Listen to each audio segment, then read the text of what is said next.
President Rudy, his word... Thank you, Your Honours, and I thank Mr. Butuyan for his intervention.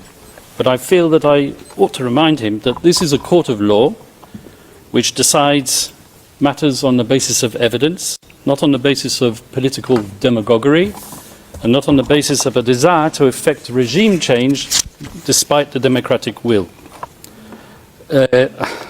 And certainly not on the basis of statements made by Ombudsman Jesus Crispin Remula, who professed that domestic justice will be denied, according to Mr. Butuyan, because of the lack of forensic reports and police reports.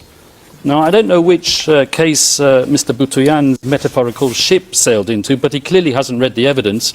Whilst he was speaking, we examined the evidence, and out of that evidence we found at least 35 reports substantiating 49 of the incidents which are mentioned in a document containing the charges. Your Honours, Rodrigo Duterte was and will always remain a unique phenomenon. His style of statesmanship was novel and unpalatable to many. His expletives and hyperbole grated, while his honesty and wild popularity irritated. He spoke openly, from the heart, sincerely and truthfully. And what a contrast between him and his successor in the Malacanang. For President Rudy, his word was his word, and the people knew it. For President Bong Bong, his word is for the wind, and the people will not forget it. Let me remind everyone of the letter which President Ferdinand Marcos Jr. signed, it's on the screen, and in which he gave a cast-iron undertaking that his government, and I quote, will not assist the ICC in any way, shape or form. Well, as we know, he failed to keep that promise. Rodrigo Duterte was unconstitutionally hijacked and unceremoniously hauled off to The Hague. And when called upon to defend his master's actions and the said letter at a Senate committee hearing, the then Secretary for Justice, once again Mr. Jesus Crispin Remula, persisted with the same dishonest theme. And I quote his words, "We did not assist the ICC. We continue with the very tenor of the letter that we did not assist the ICC and we did not have any contact with them." So he said, but with a document emanating from the prosecution team opposite and disclosed to us a mere week ago, not as information material to the preparation of our defence, but as exonerating evidence, we can now substantiate what we have suspected for a long time. The document comprises a transcript of a telephone call covertly recorded between 4 parties who cannot be mentioned in public, and one of these parties was boasting about how he was acting as the silent partner of President BBM, managing a scheme to funnel witnesses to this court while all the time ensuring that he could guarantee President BBM's plausible deniability. So it is indeed the defence case that President Ferdinand Marcos Jr. set out to neutralise Rodrigo Duterte and his legacy. Yes, Mr. Deputy Prosecutor, I used that legendary word, neutralise, so central and so essential to your case theory, because you know just as well as me that I'm using the term metaphorically. And now I turn to the substance of the charges, but before I do, a word or two about the geopolitical context. The scourge of illegal narcotics is not unique to the Philippines. As we all know, it afflicts Latin America, where I can name 3 countries where the death rate at the hands of vigilantes and law enforcement agents per capita population is higher than it ever was under Duterte. And as you should know, and you will hear from the prosecution, at any rate, the Philippines as a country is uniquely positioned to act as a transit hub for the trafficking of narcotics emanating from the cartels in China, and with or without Duterte, so we argue, the death rate would have kept on rising.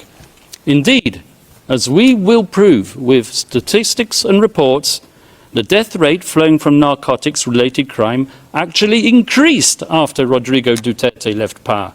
And where, I ask you, has the International Criminal Court been since? Now, a colleague of the victim's representative sitting opposite, a certain self-styled legal assistant to ICC counsel, rose up and famously stated in one of her many voluble interviews to the media that Rodrigo Duterte conducted not a war on drugs, but a war on the poor. A war on the poor, I ask you? If anything, the totally lawful Duterte campaign against illegal drugs and their suppliers took place when his administration was actively promoting some of the most important redistributive policies in years, all with the aim of alleviating poverty. Legislative reform in 2017 to reduce personal income taxes for workers, social protection expansion known as the 4Ps, designed to provide regular cash transfers to needy and multi-child families, universal health care, and need I say more, the Magna Carta of the poor, setting out the right to adequate food, decent shelter, education and the highest standard of health. The fact that the majority of those who died as a result of drug-related crime were living in the most deprived areas is something which is endemic to every afflicted society. But can anyone seriously accuse this man, Rodrigo Duterte, who has lived such an openly frugal existence, of taking up arms against the needy? This is the man who at the age of 5 arrived in Davao to live in a modest shack where rain leaked through the roof, forcing him to crawl under the kitchen table to take shelter. This is not the man born with a silver spoon in his mouth and groomed for the presidency from childhood. This is the man who was born to a lawyer and a governor who taught him discipline, values and respect for the people by being one of the people. This is the man who, as president himself, shunned the luxuries and the privileges of high office, and like others before him, and even those after him, he slept not in the palatial grandeur of the Malacanang, but in Spartan quarters of his bodyguard's hut. His diet consisted not of prime cuts of imported Australian beef, but of dried fish and boiled rice.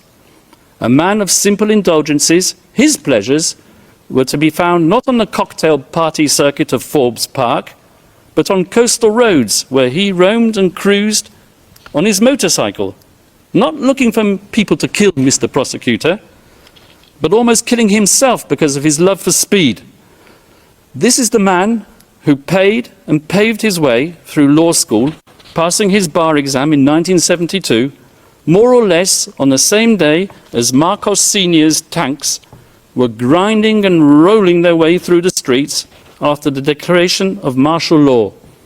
And it was on that significant day that Rodrigo Duterte was exposed to the tyranny of oppression and the abuse of power by the elite. And he took a decision. On that day, he chose to devote himself to a life of selfless public service. As a professor at the local police academy and as a public prosecutor in Davao, Rodrigo Duterte developed a lifelong passion, some would say an enduring obsession, for law and order, something for which he unapologetically enforced throughout his time as mayor of Davao City.